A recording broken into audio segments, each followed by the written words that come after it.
Welcome everybody to a Striatech hosted journal club. My name is Thomas Münch and I am one of the founders of Striatech. I welcome you to another of our journal clubs where scientists present their projects and their data, highlighting the use and the application of our products. Striatech is a dynamic biotech company from Tübingen in Germany. We specialize in neuroscience testing tools, in particular for vision research. The Striatech founders are all experienced neuroscientists in the field of vision research. Today, we welcome Livia Carvalho as our speaker. Her talk is entitled Developing a Novel Gene Therapy for Kcnv2 Retinopathy. Livia obtained her Ph.D. in 2009 with David Hunt at University College in London, where she studied the molecular evolution of color vision. She has worked at two postdoctoral positions, one at the University College London and one at Harvard Medical School. There she concentrated on gene therapy for inherited retinal diseases. In 2014, she received an early career fellowship from the Australian Research Council and started her independent research group at the Lions Eye Institute and University of Western Australia, located in Perth. Just recently, she started a senior lecturer position with the Department of Optometry and Vision Science at the University of Melbourne, also in Australia. Her research focuses on understanding cellular and molecular disease mechanisms of inherited retinal diseases and testing of novel gene and drug therapies. Before you start, Livia, let me remind the audience that you will be able to ask questions throughout the event and also give a thumbs up to other questions. We will get to those questions at the end of Livia's presentation. When you want to ask a question, the cursor by default is in the name field, and you should click into the question field before you start typing your question. The Q&A panel on the right-hand side will stay available for a couple of days after the live event. So if you're currently not watching live, but watching a recording of the event, and if Q&A is still available, please make sure to enter your question and your name so that we can back to you with the answer. We are very much looking forward to your questions. So Livia, thank you so much for being here today. You can unmute your microphone and share your slides, and I'm very much looking forward to your presentation. Thank you, Thomas. Well, thank you to everyone at Striatech for the invitation to talk at the Journal Club. I'm very excited to share some of the data that we've been working on in the last few years, which takes advantage of one of the Striatech models for the optometry measuring tool. So I'll give the whole story and you guys will see what the data is looking like. So this work was, as Thomas mentioned, we're looking at testing and developing a novel gene therapy for Kcnv2 retinopathy. So it's a type of inherited retinal disease. And this work was conducted when I was based at the Lions and Eye Institute and the University of Western Australia. As Thomas said, now I've relocated to Melbourne. But we're trying to wrap this up. So this data is not published yet. We are planning on publishing it very soon. So what is the first step is, can everyone see my slides? Yes, please share those. All good to go? Okay. So, but don't see them yet though. Oh. Is that okay? That's my slide number 2. You haven't shared. You haven't shared yet. I haven't shared. Oh, geez. I thought it was sharing.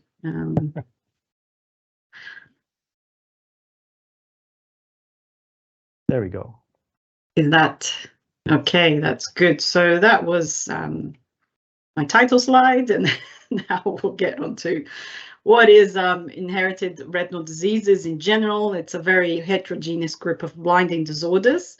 So this is just an example of what they can be classified at. You get a clinical classification, which are these acronyms around here. One of the most common ones is retinitis pigmentosa, or RP. You can have diseases like achromatopsia, congenital stationary night blindness, cone rod dystrophies or cone dystrophies. And as you can see, there's a variety of genes that are involved, mutations in these genes that are known to cause these conditions. They all fall under the inherited retinal disease umbrella. So I'm just do a little pointer option here. Yes. And Kcnv2 falls here under the cone rod dystrophy group, and I'll explain a little bit what it is. And it can also be called cone rod dystrophy with supernormal rod response. And that's quite important, the supernormal rod response, because it's one of the main aspects of the disease, which is unique to this condition. We are now changing towards calling it more Kcnv2 retinopathy, and that's a bit of a trend overall for inherited retinal diseases, to not refer them so much as these big umbrellas, but by the gene that they cause, because you can have, even within an umbrella of group of diseases, you can still have a lot of variety within, depending on the gene that's affected. So doing treatments for these conditions is tricky because there's quite a lot of genes, and but the gene therapy approach obviously is taking them one by one when you're talking about gene replacement therapy. So Kcnv2 retinopathy was first described in the 80s by Gores and Associates. It's an inherited retinal disease caused by mutations of the Kcnv2 gene. The gene itself wasn't described until 2006, so it's been a fairly recent addition to screening panels for IRDs. It's got a variable age of onset, but it usually does start to have symptoms in infancy or early childhood. And these symptoms include reduced visual acuity, so your kind of ability to focus. You start having abnormal color vision. You also have other symptoms like potentially high myopia, some nystagmus as well can occur, and thus eventually that progresses to also your periphery vision as well. What it does show as well that these patients they've got an impairment to adaptation to different light conditions when they're tested. So that response is different from normal. So it tends to be a slower response of how they relate, how they react to different light intensities.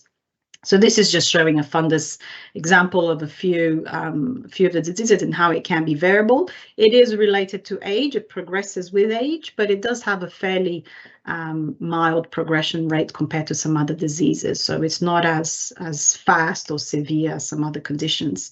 And this is just showing that difference in terms of age. So when you do when you classify it by the group of how severe it's looking at in the retina in the back of the eye, you can find out the grade that goes with age as well. So the more severe becomes, more people with the age related is more in the severe group. So, but it does mean that we do have potentially a decent window for treatment there as it progresses quite mildly.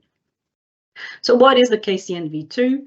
It's a voltage-gated potassium channel subunit Kv8.2. So throughout the presentation, I'll be talking as Kv8.2, meaning more the protein, Kcnv2 meaning the gene. So it's the Kv8.2 subunits. They're considered as electrically silent voltage-gated potassium subunits, so part of that silent family. There's a few subunits in that family, and that means that they don't form channels on their own. They need to assemble with another Kv subunit to form a functional channel. And these silent subunits, they assemble with subunits from the Kv2 family, which there are two, Kv2.1 and Kv2.2. So in the mice specifically, Kv8.2 co-partners with Kv2.1 to form a functional channel in the photoreceptors. In primates and humans, we've got Kv2.1 and Kv2.2. They both partner with 8.2.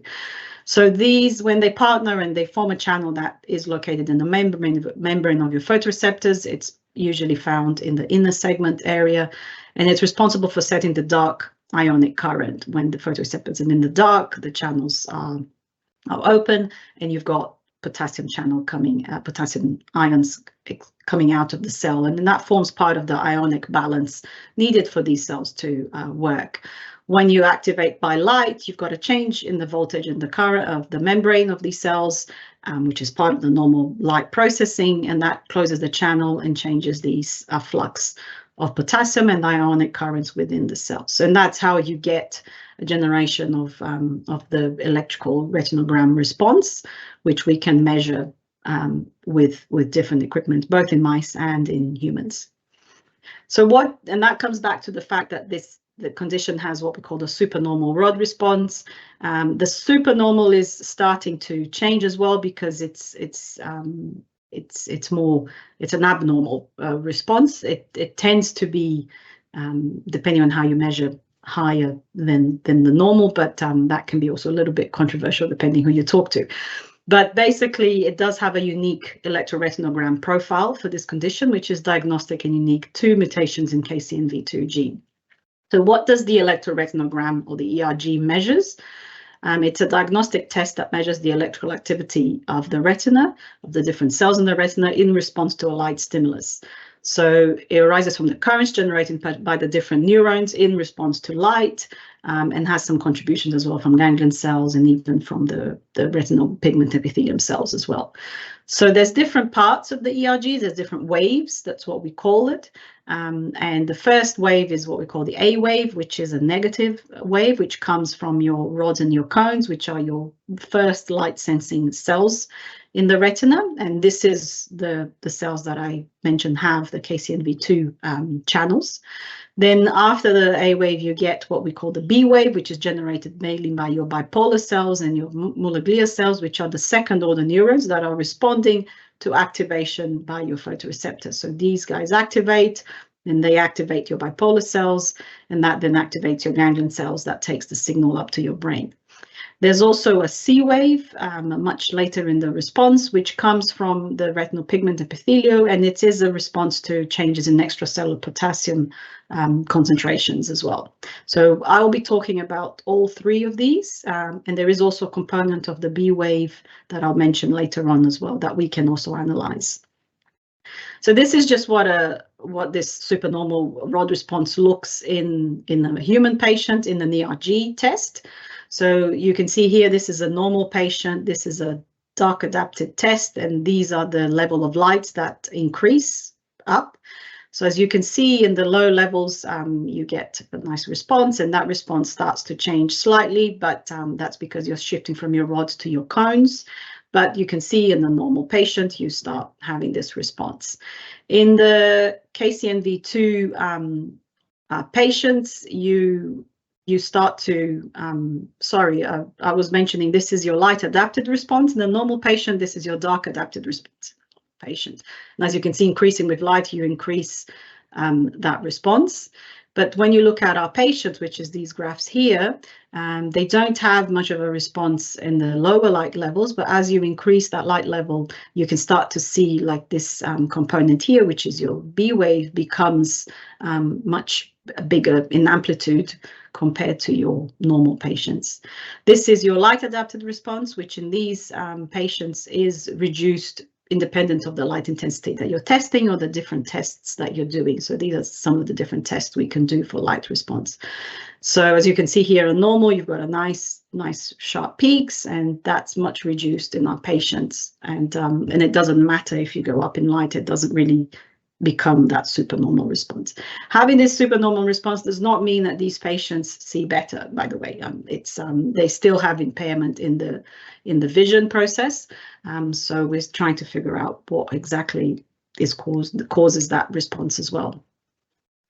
So our first step in this process, in this study, was to validate a knockout mouse model, as the gene was discovered only in 2006.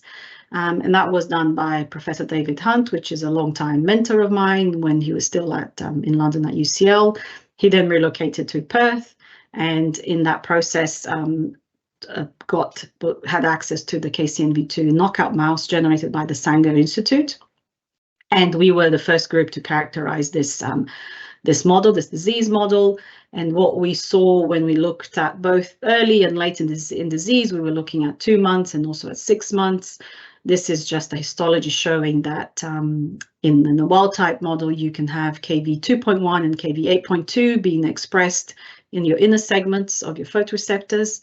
In our Kv8.2 knockout, you still have Kv2.1 because that channel, that subunit can form channel on its own, so that's still there. but obviously you don't have any 8.2. Interestingly, we also looked at the Kv2.1 knockout model in comparison, and that one doesn't have either of the subunits, showing you that even if you don't have 2.1, 8.2 doesn't work on its own. It doesn't get traffic to the membrane. So even if you don't have a mutation in this gene, if your 2.1 subunit isn't working, that one doesn't work either. So this is just showing progression over time as well. As you can see, you've got a degeneration of your outer nuclear layer where your photoreceptors are, but it is fairly mild. This is at 6 months of age for the mice. This is just showing of these mutants, and we also looked a little bit in the double knockout in this first paper, that the majority of the loss of photoreceptors we're looking at is within the outer nuclear layer. This is compared to wild type, but you also saw some losses in some of the other models in your outer segments, in the segment areas as well. This is looking at, again, going with the cell death. We looked at tunnel in terms of percentage of cell death present in the 8.2 knockout, and it sees that you get a good peak at 1 month, but you still have cell death happening, progressing up to 3 months and 6 months as well, which goes with the fairly mild progression of the disease. This is thickness of the outer nuclear layer, again, looking at central versus periphery, and we can see that you've got a more severe loss in the central area versus the periphery. This was just confirming that it was a knockout, so we have no Kcnv2 gene expression, so in the 8.2 knockout, while you still have gene expression in the 2.1, even though, as I showed here, that doesn't actually translate into protein getting into the outer segments. This is your ERG response of your photopic, so your cone responses. This is what a wild-type mice response looks like, and these are the 8.2 and the 2.1 knockouts showing a much severely reduced ERG response. This is quantification of the A wave, the negative wave, and the B wave, the positive wave, showing that these models are significantly reduced compared to wild type. This was a very rudimentary optometry testing that we did, not with the Striatech equipment, but we were still we couldn't do scotopic with this one, we only did photopic, and we were able to show that a tracking movement was reduced in both these animals, in both these knockouts compared to wild type in the light. So what about the supernormal response? Do we still see that in the mouse? So we were quite happy to see that we were seeing an abnormal ERG response in the mouse. This is the photopic, scotopic response. You get your A wave and then your B wave in the wild type. And this is how you measure these waves. So your A wave, you measure from baseline to the bottom.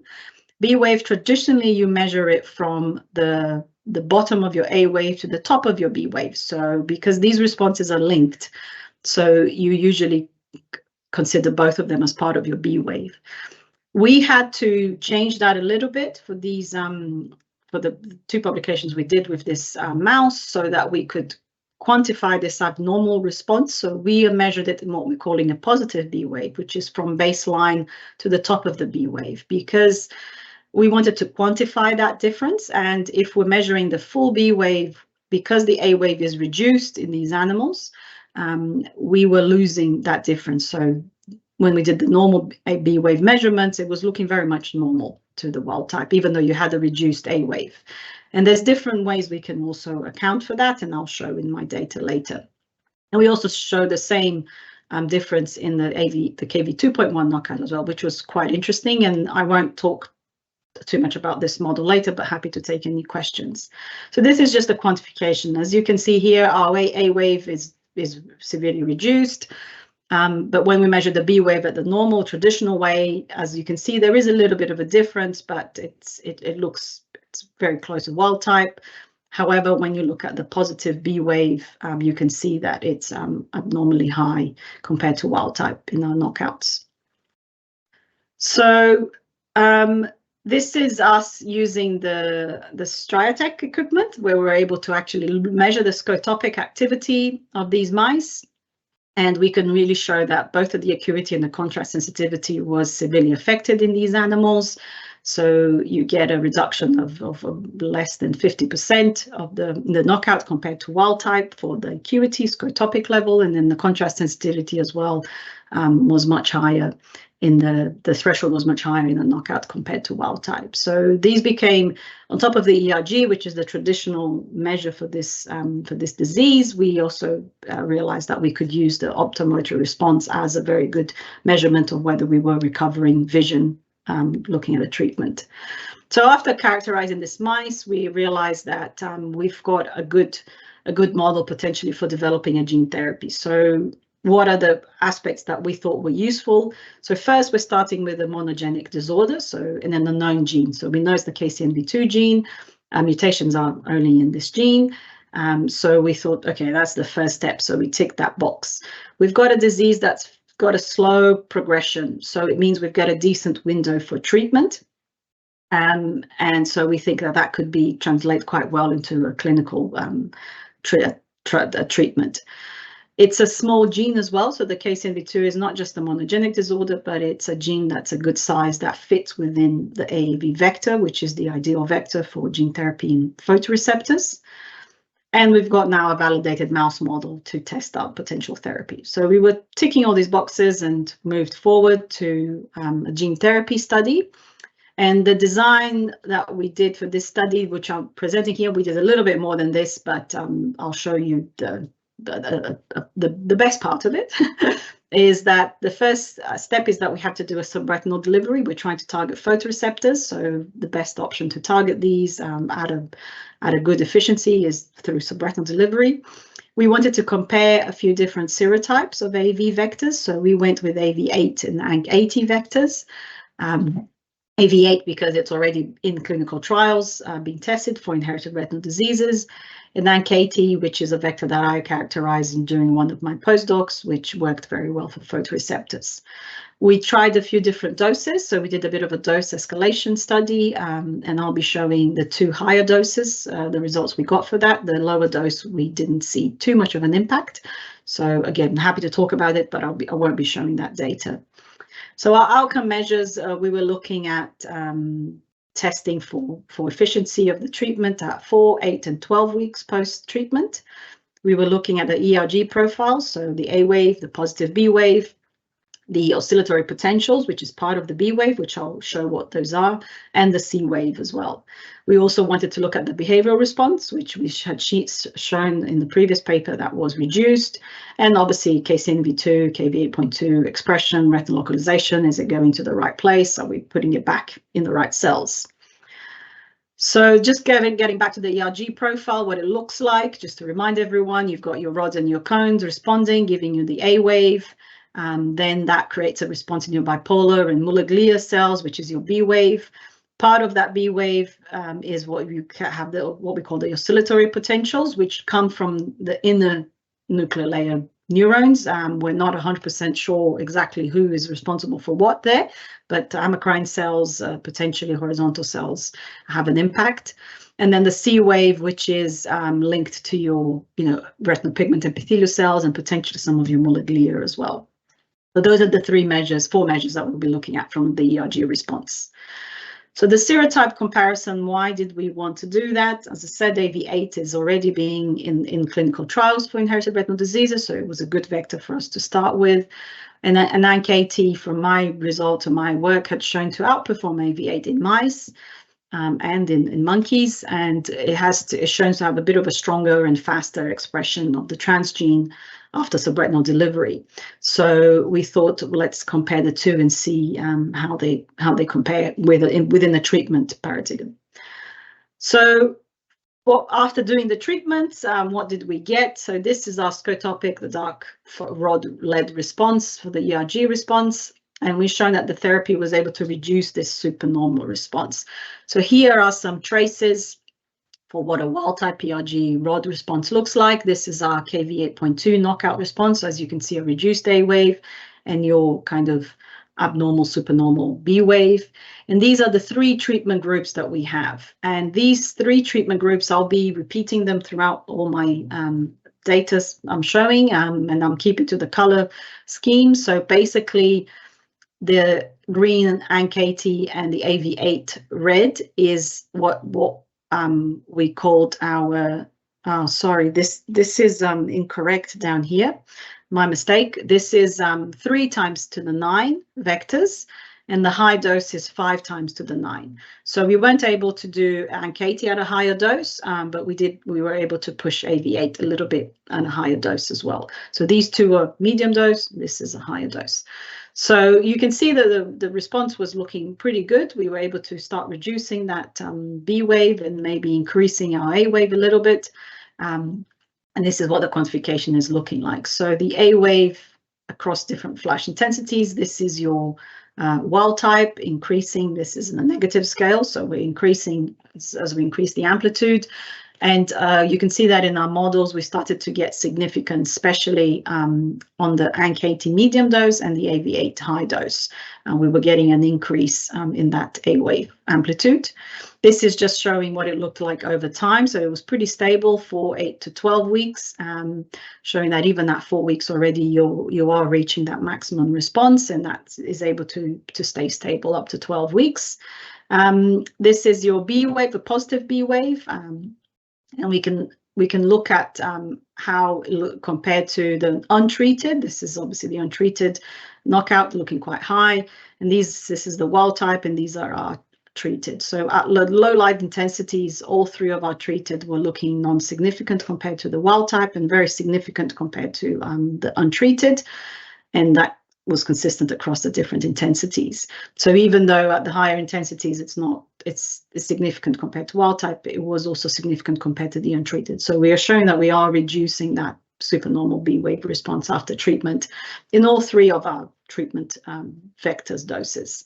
And again, this was pretty stable across time on the scotopic response. So this is also, we also looked at long-term improvement. So whether we treated, this first data I showed you is treating animals at 30 days of age. So at a fairly, not young, but young adult age. And looking at 12 months, this is the B to A ratio. So the B wave to A wave ratio, which is another measurement, another way that we can account for this differences between the A wave and B wave as well. And this is affected in our patients and in our mice. So this is what a normal ratio looks like in the wild type mice. So just about 1.5. In our knockout mice, that's 3.5 usually. So you get a very big difference between the two. And in our treated animals at 30 days, at 12 weeks, we were able to significantly reduce that B wave compared to the treated, compared to the untreated. So in all 3 models, we were reducing that difference. We're also able to still reduce that difference when we treated animals at 6 months. So I'm not showing the ERG at 6 months. It wasn't as significant as when we treated them at 30 days. But we were still able to show a reduction in this ratio between the A wave and the B wave. At 6 months, you have to account for also age-related differences in that response, which happen even in the normal wild-type animal. And this is when we treated that very long term, so animals treated at 30 days, but looked at 15 months post-treatment. And we were able to, in the high-dose AAV8, still maintain some of the significance compared to the untreated in this B wave,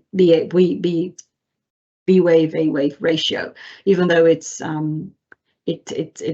still significant, obviously, compared to wild type. But even at that long, after that much time after the treatment, we were still able to keep some of the rescue that we were seeing.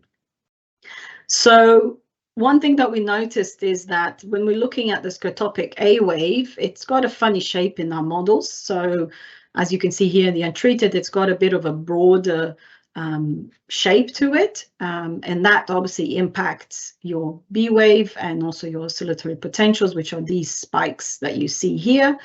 And we wanted to find a way to look into that a little bit further. So this is just showing what it looked like in the ANKT medium dose and the AAV8 high dose, showing that we are starting to improve the shape of this A wave. So it's looking much closer to wild type than to the knockout. And one way we can quantify that is looking at this oscillatory potentials. So we can isolate the oscillatory potentials from this B wave response. This is what they look like in isolation. So as you can see here in the wild type, and this is the first OP. Ignore these first here at the beginning, first spikes. So this is OP1, 2, and 3. And you can see that in a knockout, you've got a delay basically in the implicit time of that OP1 peaking. Even though you might not change so much the amplitude, you still have that delay. And when you look at our knockouts, we were able to bring that timing back to normal, so get rid of that delay. When we quantify that for both, obviously, if you shift everything, you're going to affect all OPs. But as you can see, when we measure them, they're basically, the timing is exactly like wild type, and it's also very significant compared to the untreated and non-significant compared to wild type. And this was also still the case even when we treated animals at 6 months.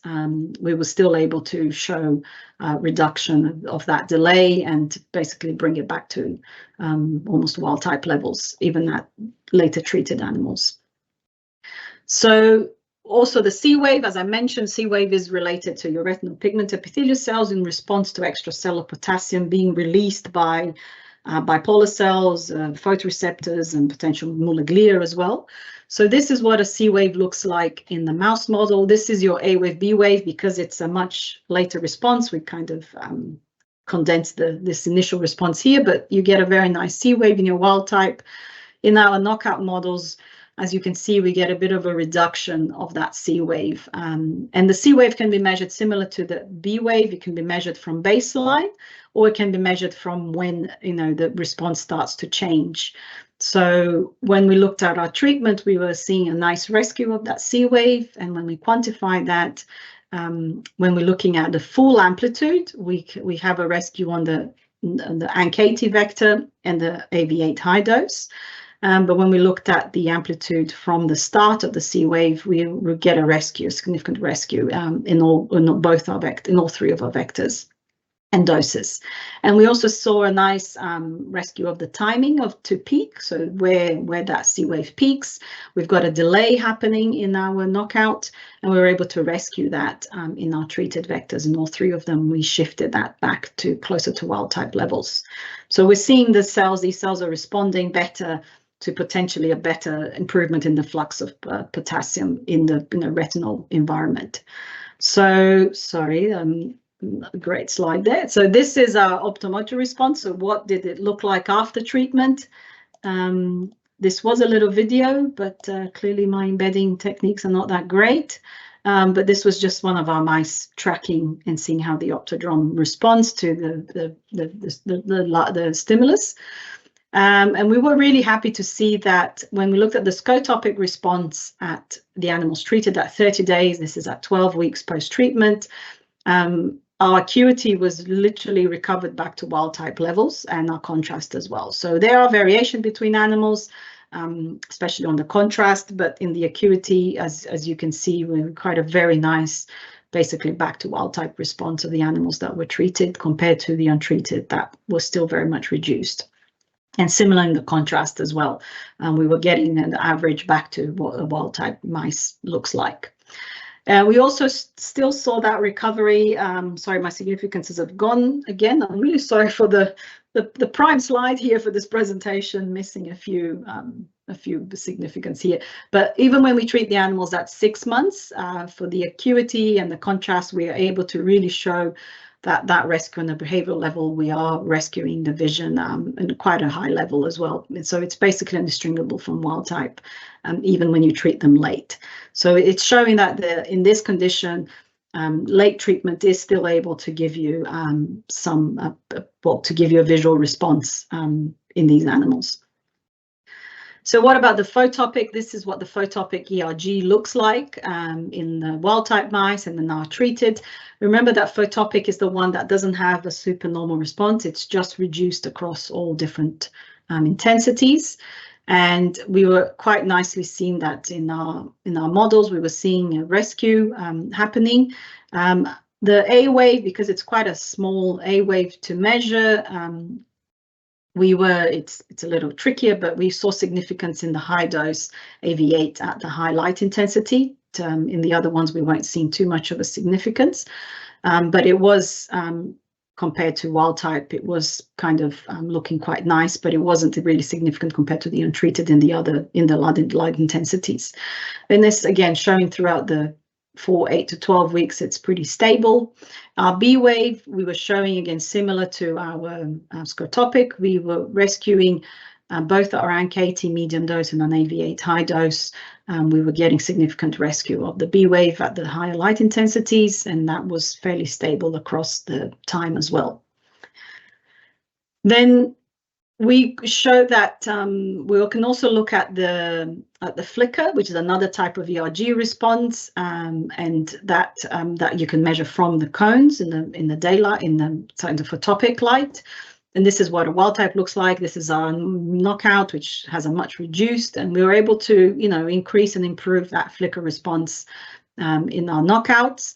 Again, the quantification, it was only significant in a high dose in terms of this is your N flicker is your down wave, and your P1, sorry, is your up wave.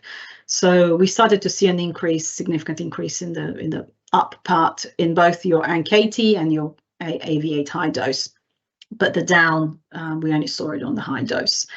And this is the contrast and acuity for the OptoDrum for the photopic measurements. And we saw a nice rescue on the acuity level in all three of our vectors and doses compared to the untreated, which is significantly reduced compared to wild type. Our contrast sensitivity, we also saw a trend. It was just a little bit more variable in our knockout mice. We're not quite sure why, but so that's why there wasn't any significant testing. But as you can see, we've got a bit of a trend in the average of reduction coming down a bit closer to wild type levels. So we're also able to get a very nice rescue on the OptoDrum on the photopic level after the treatment. So this is just showing, are they in the right place? Are we expressing the protein at all? This is what a knockout looks like, as I showed before. You don't have any 8.2 subunits, but you do have the 2.1 subunits. And this is our three treatment vectors showing that we are expressing in the treated area. In all three of them, we're getting 8.2 subunits coming back, and they are co-localizing very nicely with the co-partners, the 2.1 in the inner segments of your photoreceptor. So protein is there and it's in the right place as well. So we also looked at single cell gene expression of these treated animals. So we only did this for the AAV8 high dose group, since that was the one that was showing us the best recovery. So we were able to dissociate the retina, do single cell in all the different cell types. We then separate the cells that we got by different cell types. And we also, within that, this is our wild type, untreated and not treated with AAV8 high dose. We also filtered for the cells that are expressing the Kcnv2 gene in our treated animals. So this is the human gene, so we're able to quite nicely find out which are the cells that are expressing it. And as you can see by the pattern of cells, this in gray here is your rods, and this is your cones over here, and the cells that are expressing our Kcnv2 are mainly within your rods and your cone group. And this is the percentage of the cells expressing the Kcnv2 gene. As you can see, we were hitting about 30% of our rods, 30% of our cones, a little bit in some other cells, but quite a low level, as well as expected mulloglia, microglia, which are glia cells that can be taking up a lot of the vector that might be floating around, had a little bit of expression, but we didn't see that on a protein level, for example. So this is just showing what the single cell results overall looked into. This is just the different pathways that were involved, and this is a comparison of our treated cells, the ones that are expressing, and this is in your rods and your cones that are expressing Kcnv2 compared to wild type, and this is our untreated cells compared to wild type. So as you can see here in the disease compared to wild type, you've got an increase of quite a different pathways that are related to the disease process in your rods, and some in your cones as well. And you can see that in our treated compared to wild type, we're getting a little bit shifting that out of severity level. So the more purple, the more severe, and we're coming down to some of these pathways are really coming down to basically, non-significance to compared to wild type. So we're shifting that profile much more closer to normal than the untreated group. We also showed some of those differences, even in cells that weren't our target.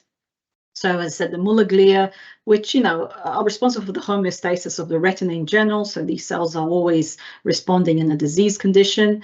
So we're also shifting that process more closer to normal after the treatment. And even in our rod bipolars and con-on bipolars as well, which are the second neurons after the photoreceptors, which are responsible for your B wave, we also start to see a decrease in the severity of these pathways being affected in these cells as well. So this is quite interesting to show for us that it's affecting cells beyond our target cells. So this is our summary. That what have we found for the AAV-based gene therapy for Kcnv2 retinopathy? We've shown that the gene therapy is able to ameliorate the B wave, the A wave, and the C wave as well as improvements. We can also see improvements in EOP restoration, so the timing of that restoration, which shows that we've probably got an improved inner retinal function in response to the improvements that we were seeing in the A wave. Some treatment improvements we're also seeing after late treatment and long term as well. Not all our outcome measures, but some of our outcome measures were still giving us significant differences when we treated at 6 months and also when we looked at 15 months post-treatment. We can recover the visual behavioral testing of the optomotor response back to normal wild type levels, both when we treat early and we treat late. We restored AAV8.2 expression to the photoreceptors, in the segments, and it co-partners with the Kv2.1. And we also saw overall gene expression improvements beyond just the photoreceptors. So that's just the team. As I said, this work was mainly conducted at the Lyons Institute, and a lot of the work was done by a postdoc of mine, Rabab Ashwan, that's now moved on to better things. Paula, as well, another postdoc of mine, also did a lot of the work with the bioinformatics, but everyone in the team actually helped out a little bit in this project.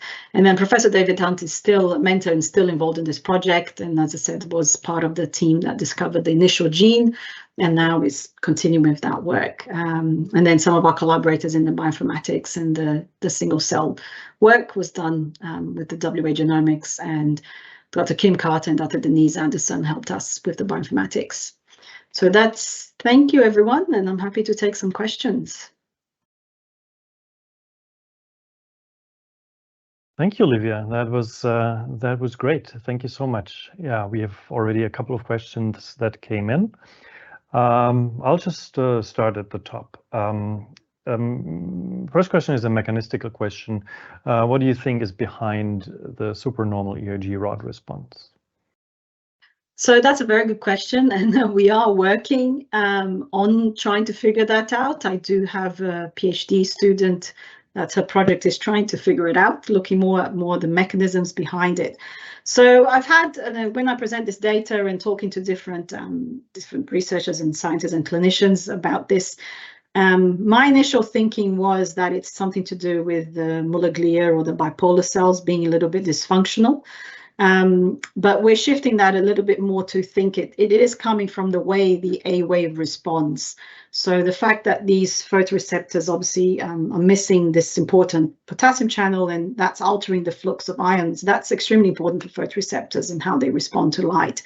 So I think it's coming from the fact that it's potentially delaying that response. And remembering, we still have the 2.1 channel, potassium channel in there, but because it doesn't have the 8.2 subunit, which is a modulatory subunit of the function of that channel, the way that channel 2.1 on its own is responding could be impairing how the photoreceptors respond, and also could be creating this delay, this broader A wave, and we do see a delay in the A wave peak in patients as well. So it could be creating that delay. So when actually the B wave kind of kicks in, it overshoots more a little bit and then creates a bit of a supernormal response. So that's our theory at the moment, but how that works molecularly and cellularly, we're still working on that. So I'll keep you posted. So we don't know the answer completely yet. Yeah. All right, and then you showed the recovery data both on the ERG level and on the behavioral level with the optomotor reflex. Why do you think is the optomotor response so much better, so much closer to wild type than the electrophysiological response in the ERG? Yeah, that's a very good question. I think it's the ERG is not as sensitive as the optometry. Remember, we're measuring the full response of the retina, both in the ERG and also the optometry is a full retinal response. But the treated area is only a small area because it's a subretinal injection. We aren't treating the whole retina. We're treating about a third of the retina. So it stays to that. But these, as I said, the light that you put into, flash into the eye and the ERG response that you get back is a measure of the whole retina.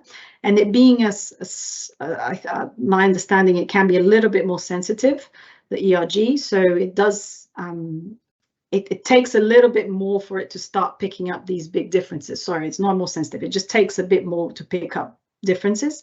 So for us to pick up to get into a normal response, we would have to have the majority of the retina, or a bigger part than 1/3 of the retina responding to treatment.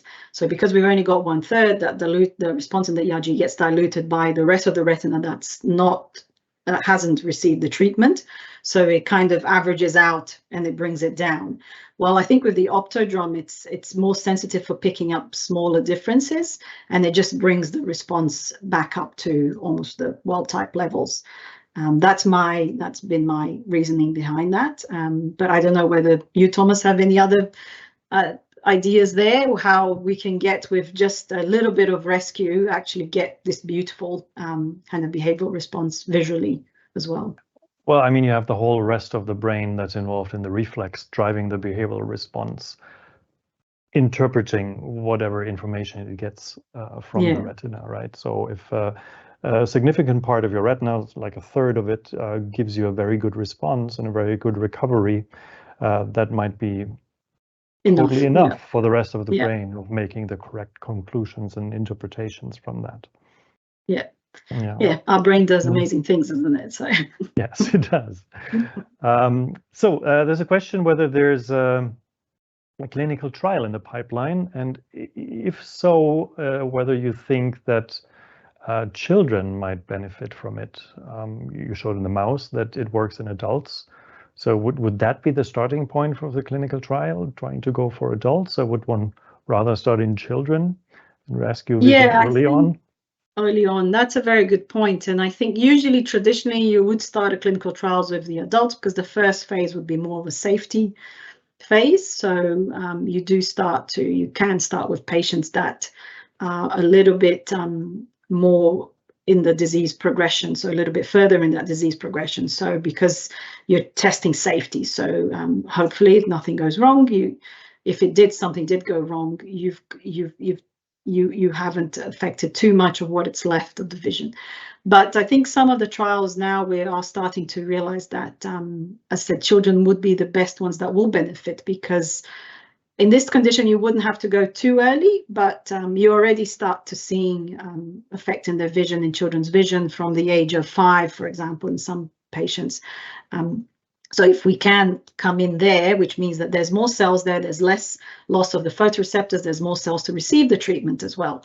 So you could potentially stop from that happening. So yes, I think it will benefit children. I think that would be the ideal population. But given the disease progression, we don't need to go very early. But yeah, I think the ideal group would be children between 5 and 10 as well, because you don't want to outweigh the risks of a surgery, of subretinal surgery, in a very young child as well. So I think that you have to measure those aspects.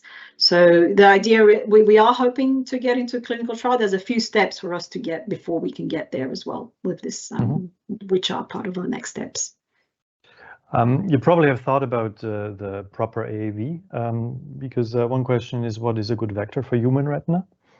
And you had these different variants, whether your other variant, not the AAV8, I forgot the name of the other variant, whether that would be eligible for human trials as well.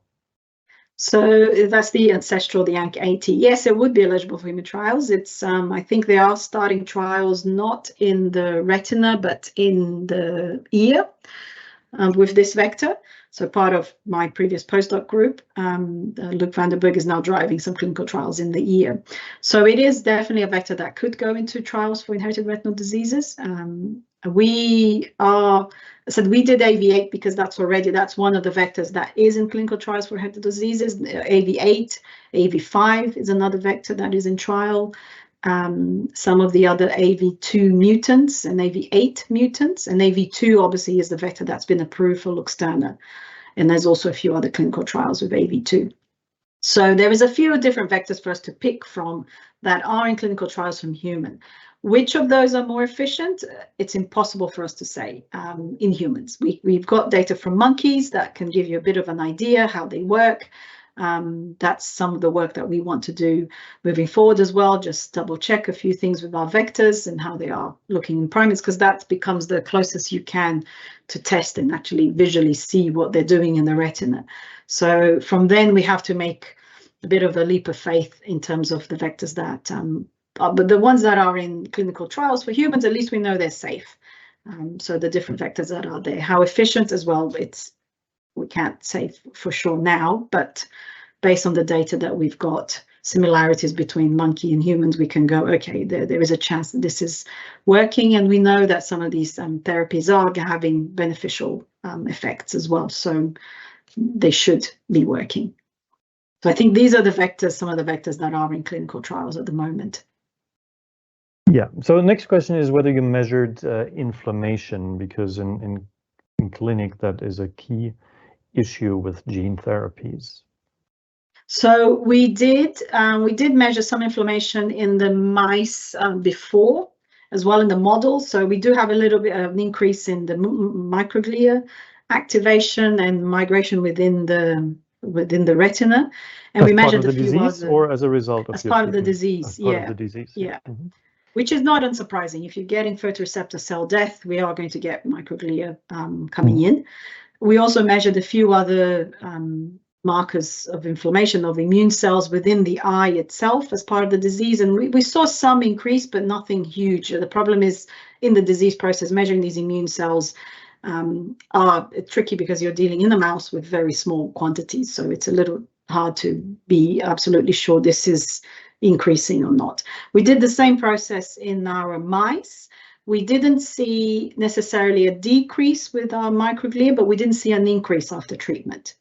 So, and the same with the other immune cells that we've measured.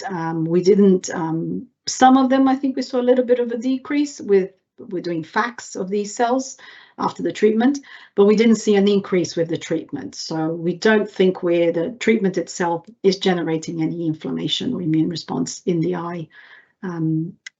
But whether it's been able to stop what's part of the disease process, it doesn't look like it's stopping that too much at the moment, at least not at the doses that we've used.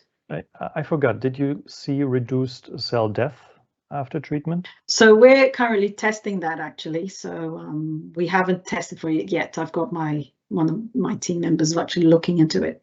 So that's something we want to add to this as well, yeah.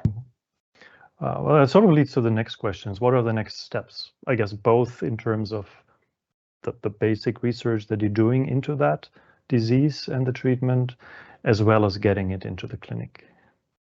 So yeah, so the next step for us is trying to potentially go up with the dose as well. Can we push the dose a little bit further to see whether we improve the results? Or because I said I showed two doses, at least for AAV8, but we also did a third lower dose, and we've seen a dose-dependent therapy effect. So obviously, the higher we go, the better we had the results. As I've shown, the AAV8 at the high dose gave us the best results, but we don't know whether we reached a plateau yet. So if we potentially push it a few more doses, are we going to reach a plateau? Are we going to get to where it is potentially becoming toxic if we push the dose too far? So we're trying, one of the next steps is trying to find those thresholds for the dose.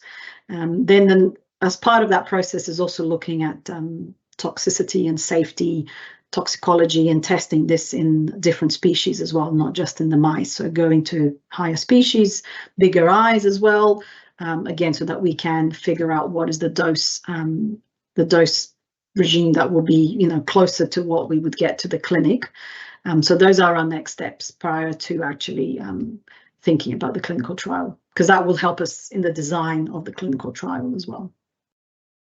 Okay, so the clinical trial is not, as of now, not planned to happen? No, not yet. No, no.